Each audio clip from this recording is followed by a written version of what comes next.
Cinderella. Once upon a time, a girl named Cinderella lived with her stepmother and two stepsisters. Poor Cinderella had to work hard all day long so the others could rest. It was she who had to wake up each morning when it was still dark and cold to start the fire. It was she who cooked the meals. It was she who kept the fire going. The poor girl couldn't stay clean from all the ashes and cinders by the fire. What a mess! Her two stepsisters laughed, and that is why they called her Cinderella. One day, big news came to town. The king and queen were going to have a ball. It was time for the prince to find a bride. All of the young ladies in the land were invited to come. They were wild with joy. They would wear their most beautiful gown and fix their hair extra nice. Maybe the prince would like them. At Cinderella's house, she now had extra work to do. She had to make two brand new gowns for her stepsisters. Faster, shouted one stepsister. You call that a dress? Screamed the other. Oh dear, said Cinderella. When cannot the stepmother march into the room? When can you what? Well, said the girl, when will I have time to make my own dress for the ball? You, yelled the stepmother. Who said you were going to the ball? What a laugh, said one sister.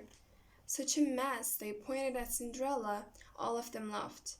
Cinderella said to herself, when they look at me, maybe they see a mess, but I'm not that way. And if I could, I would go to the ball. Soon the time came for the stepmother and two stepsisters to leave for the big party. Their fine carriage came to the door. The stepmother and stepsisters hopped inside, and they were off. Goodbye, called Cinderella. Have a good time. But her stepmother and two stepsisters did not turn around to see her. Ah me, said Cinderella sadly. The carriage rode down the street. She said aloud, I wish I could go to the ball too. Then poof! All of a sudden, in front of her was a fairy. You called? Said the fairy. Did I? Said Cinderella. Who are you? Why, you're a fairy, of course. I know your wish, and I have come to grant it. But, said Cinderella, my wish is impossible. Excuse me, said the fairy in a huff. Did I not just show up out of a thin air? Yes, you did, said Cinderella. Then let me be the one to say what is possible or not. Well, I think you know I want to go to the ball too. She looked down at her dirty clothes. But look at me. You do look a bit of mess, child, said the fairy. Even if I had something nice to wear, said the girl, I would have no way to get there. Dear me, all of that is possible, said the fairy. With that, she tapped her wand on Cinderella's head. At once, Cinderella was all clean. She was dressed in a beautiful blue gown. Her hair was set up high on her head inside a golden band. This is wonderful, said Cinderella. Who said I was done? Said the fairy. She tapped her wand again. At once, a beautiful carriage came to be, with a driver and 4 white horses. Am I dreaming? Said Cinderella, looking around her. It is as real can be, said the fairy. But there is one thing you must know. What is that? All of this lasts only to midnight. Tonight, at the stroke of midnight, it will all be over. Everything will go back to how it was before.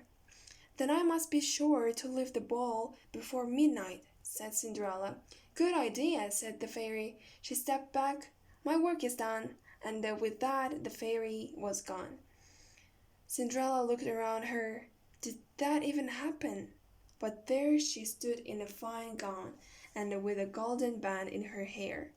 And there were her driver and 4 horses before her, waiting. Coming, called the driver. Driver. She stepped into the carriage and they were off. Over at the ball, the prince didn't know what to think. Why do you have that sad look on your face? The queen said to her son. Look around you. You could not ask for finer maidens than these. I know, mother, said the prince. Yet he knew something was wrong.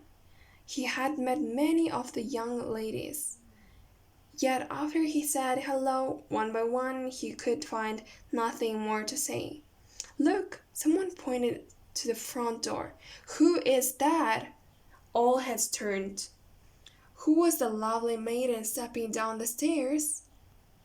She held her head tall and looked as if she belonged, but no one knew her. But all the prince could see was Cinderella.